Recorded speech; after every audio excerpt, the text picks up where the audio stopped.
Hi, my name's Phil. I like talking about politics. In this video, I'd like to update with what we now know about the situation with acquiring ventilators for the NHS. But first, if you'd like to be notified of daily news in politics, then please subscribe to the channel and click the bell notification icon.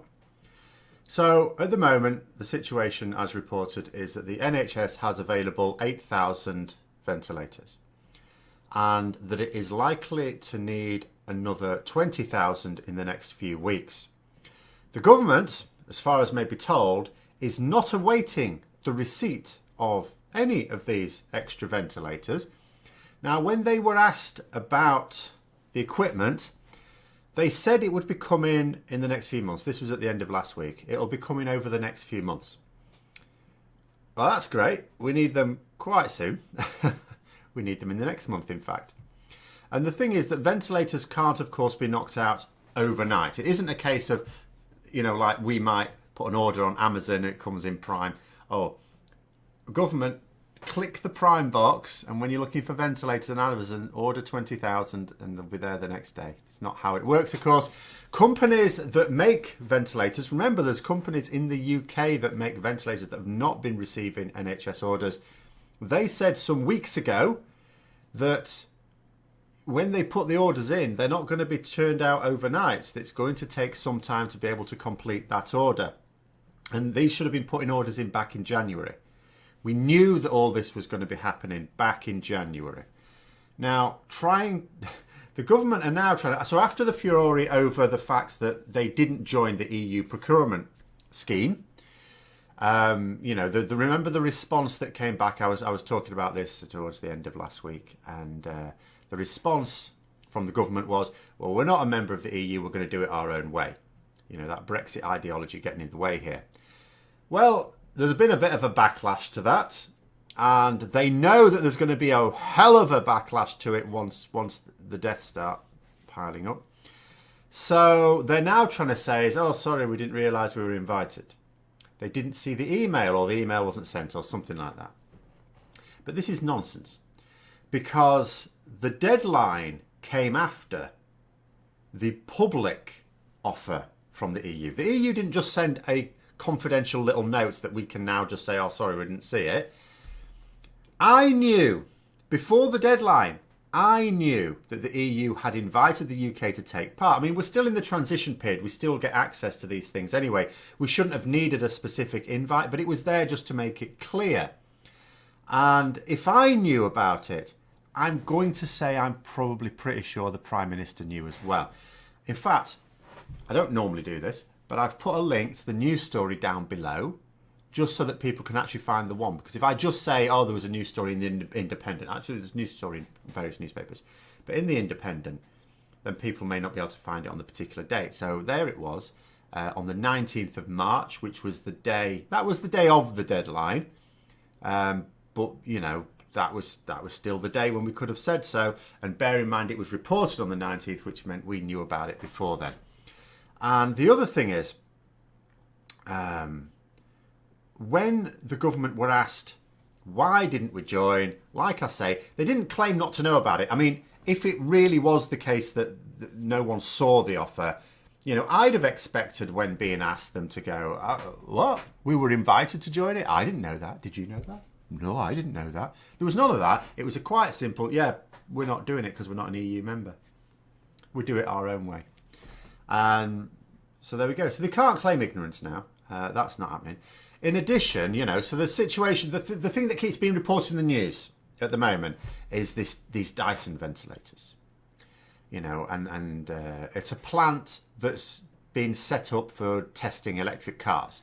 Apparently they're going to make ventilators, this vacuum cleaner company, that has never made them before. Now, I'm not saying they wouldn't be able to make a ventilator. I'm not saying they wouldn't be able to make a good one.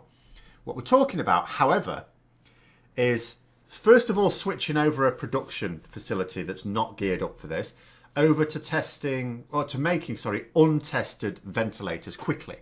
And from someone who worked at that plant, they're saying, well, this is all a little bit dubious. I suppose another factor to consider as well is that they've got to repurpose a plant to shift production to something else. And that's not going to be all that quick when you consider they're going to have to shows some concern for the health and safety of the workers who'd have to do that. I mean, social distancing with the 2 metres apart isn't going to be feasible as such, but they need to do it where they can. So that's going to slow the process down. And the other thing as well is when Dyson said, oh yeah, we've signed a contract for 10,000 of these things. We're going to get them done really quickly without actually saying when. And remember, they haven't even started production yet because the facility they're going to use has not been set up for it. But the government have denied that they've signed any contracts. They're saying, well, hang on a minute, this design hasn't even been approved yet. And there won't be any order until there is, of course.